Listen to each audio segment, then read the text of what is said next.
Hey guys, here I am again, Barry with Barry's 8-Track and Classic Car Radio up here, and this was a so-called warranty return.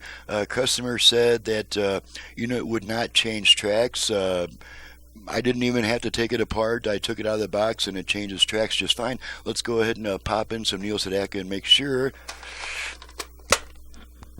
Don't underestimate this advice that I give. It means wait. Like a barrel of monkey don't.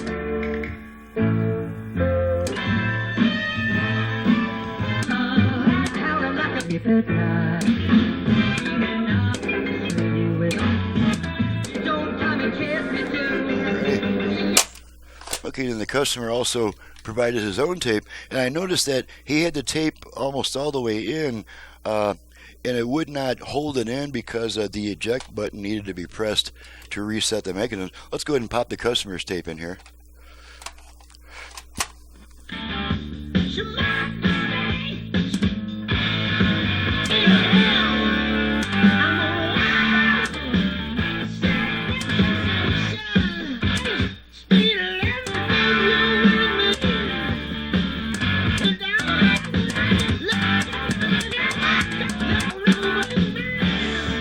So you can see it changes tracks just fine. I did check the automatic track change at least 3 times and made sure that that works. So this is basically a false warranty return, and I got to, of course, get the customer's tape back to him as well. So just thought I'd show you this. It's not too unusual for a unit to be returned, and there's nothing wrong with it.